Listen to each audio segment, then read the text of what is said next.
Now, some moments you remember forever. The birth of a child, the early morning sunrise, the night that your flatmate and her BFF got drunk and cut up and both ended up doing that special thing that you like. Those fleeting, beautiful moments when everything in the world was good and filled with endless possibilities. Now, this was the feeling that millions of fanboys experienced when Knights of the Old Republic, the holy grail of Star Wars games, the one RPG that united PC greybeards, console padawans and lore-obsessed freaks, was announced as getting a full-blown remake.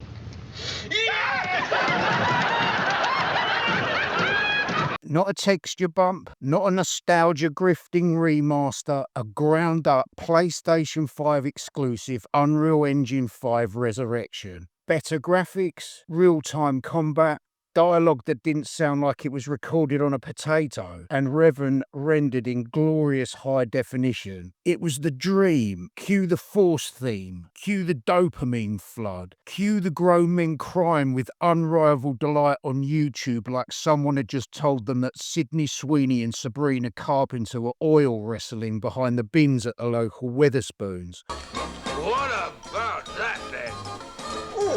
This was supposed to be it. The moment Star Wars gaming returned to form, everyone unites in glorious nerd hope. It's just a shame that it's the hope that inevitably kills you. And now, 3 years later, no gameplay clips, no developer commentary, no screenshots, not even a vague dev blog, just radio silence, occasionally interrupted by Saber Interactive gently whispering back in March that the game is alive and well, like they're trying to convince themselves as well as us. So, what happened? That's a good question. I don't know. Well, the main question on this one would be, can you please remind me again who's making this masterpiece? Well, originally it was Aspyr. Who? The guys who port games, not rebuild them, not reinvent them, they port. I mean, it's a sound choice if you want Civ 6 to run on a Mac, or you want Star Wars The Force Unleashed running on the Switch, but having no experience at building a game from the ground up, it was a bit like asking Stevie Wonder to land a f***ing spacecraft. To be fair, they'd done a good job porting it over to Apple devices. They clearly loved the material, but love don't pay for no AAA mocap, next-gen animation, or fully rewritten scripts that won't make Disney's Rainbow Mafia cry like a who's just surrendered his baguette. So quietly in 2019, they got handed the keys to the Death Star, and with zero track record in full-blown RPG development, were told to have at it. I don't fucking believe it. You better believe it, because it's fucking happening. For some bizarre reason, this all went about as well as waving hello at a militant feminist movement while holding two 12-inch rubber cocks. Oh no, Master. That is the worst thing you can do. After 3 years of development, Aspyr demos a vertical slice of the game to Sony and Lucasfilm. The response was, to put it mildly, not what they hoped for. This is shit. Well, this is shit. I'm not expecting answers because they're out of your remit. Within 2 weeks, Aspyr fires its art director and design lead. The project is immediately put on ice, and the hopes and dreams of the Star Wars fandom were destroyed like the Death Star blowing up a f***ing planet. I fear something terrible has happened. But wait, there's hope. The project is maybe picked up by Saber Interactive, or maybe not. Embracer won't say. Sony won't say. Lucasfilm probably tried to Jedi mind trick the whole situation out of existence. Even Bloomberg's Jason Schreier, a man who leaks secrets for breakfast, says it is all fog and hearsay.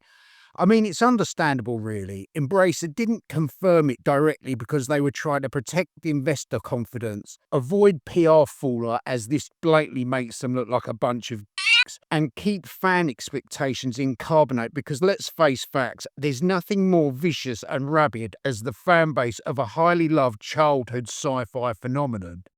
Well, it's 2025 now, and all we've had on this is complete silence. No gameplay, no dev diaries, no here's what we're working on montage set to epic music, nothing.